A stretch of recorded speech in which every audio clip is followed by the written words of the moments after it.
जो भी राजाई प्राप्त करने वाले धर्म हैं कौन कौन से हैं? जितने भी धर्म हैं, जिन्हें धर्म कहें, आस्तिक कहें, वो कितने धर्म हैं? 9 हैं। जो ब्राह्मण बनते हैं वो आस्था वाले तो हैं, ब्रह्मा के बच्चे तो बनते हैं। तो जो ब्रह्मा के बच्चे बनते हैं, आस्तिक हैं, उन धर्मों को राजाई मिलेगी अंश मात्र या नहीं मिलेगी? राजाई तो मिलेगी। राजाई मिलेगी तो उनकी राजधानी भी तैयार होगी या नहीं होगी? राजधानी तैयार होगी। एक होती है निर्विकारी दुनिया की राजधानी और एक होती है विकारी दुनिया की राजधानी। निर्विकारी दुनिया की राजधानी तो जो सदा ही निराकारी, निर्विकारी, निरहंकारी है वो स्थापन करता है। फिर विकारी दुनिया की जो राजधानी है अनेक अनेक धर्मों में, उसका निमित्त कौन?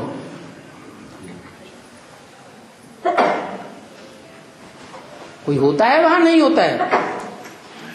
कौन है? अरे प्रजापिता को कहेंगे। प्रजापिता ऐसा बीज है जो हर धर्म का फाउंडेशन लगाने वाला है। सारे जगत के हर प्रकार के धर्म, हर प्रकार के जाति का फाउंडेशन लगाने वाला है। यह सिर्फ देवी देवता सनातन धर्म का फाउंडेशन लगाता है? हर धर्म का फाउंडेशन। मान लो मुगल राज्य स्थापन हुआ, सैकड़ों साल भारतवर्ष में मुगलों ने राज्य किया। अब मुसलमानों का धर्म तो पहले ही स्थापन हो गया था। कितने साल पहले स्थापन हो गया था? मोहम्मद साहब जब आए तो मुस्लिम धर्म स्थापन हुआ 1400 वर्ष पूर्व हुआ ना। तो धर्म जब स्थापन होता है तो जनसंख्या ना के बराबर होती है। जब जनसंख्या ही नहीं है तो राजाई किसके ऊपर होगी? जनसंख्या ही नहीं है तो राजधानी काहे की बनेगी? तो 300-400 वर्ष के बाद जब उस धर्म की जनसंख्या लाखों की तादाद में हो जाती है, तब राजाई का फाउंडेशन डालने के लिए राम वाली आत्मा और राम के साथ जो भी ग्रुप है वो सारा ही उस धर्म में जाके जन्म लेता है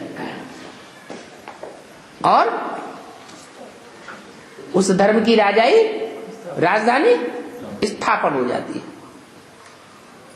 जैसे मुगल सल्तनत है तो उसका फाउंडर कौन हुआ? नाम ही ड्रामा प्लेन में अनुसार पड़ा हुआ है, बाबर। क्या नाम ही बाबा से पड़ा हुआ है।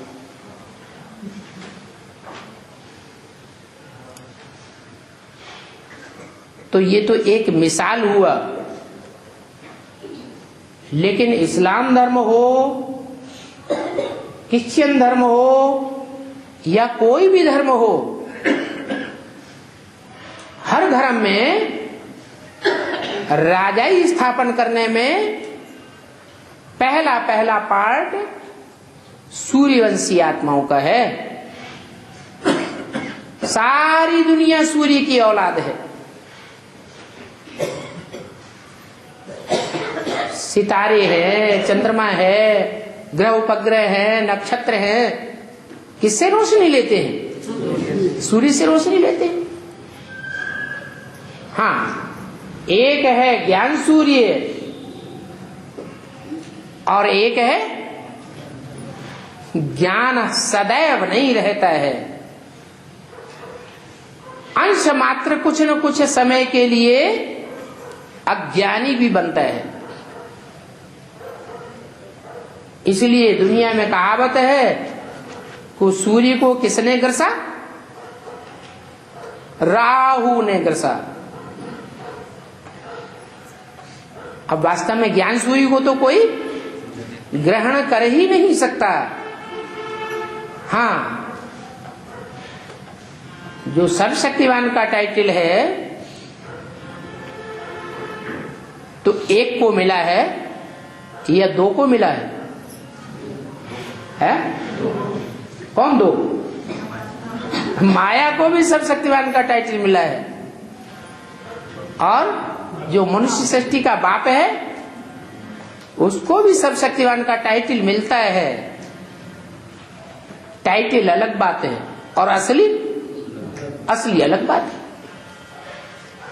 जैसे प्रिंसिपल है, छुट्टी पे चला जाता है तो वाइस प्रिंसिपल का टाइटल मिल जाता है, तो सदाकाल के लिए है क्या?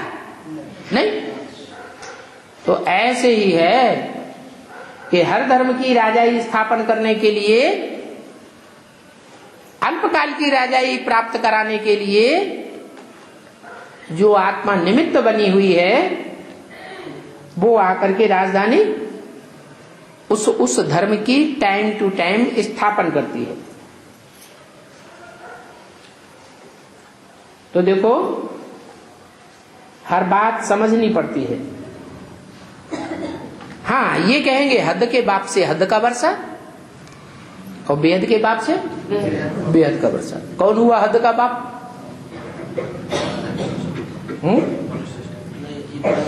हद का बाप कौन हुआ?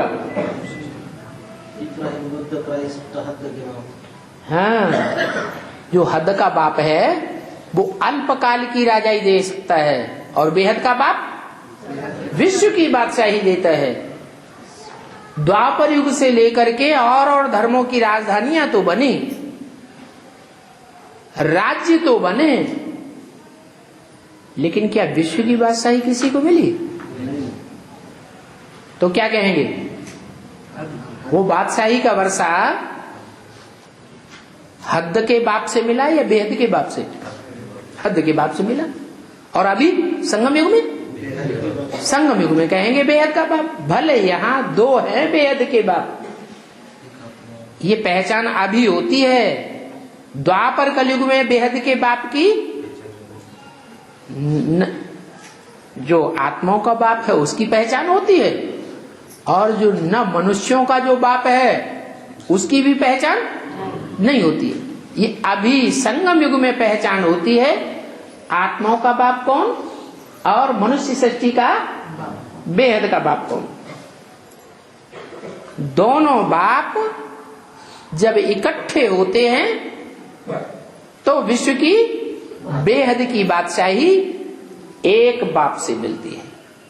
इकट्ठे होते हैं तो एक हो गई पर्सनालिटी या दो हैं? एक पर्सनालिटी है।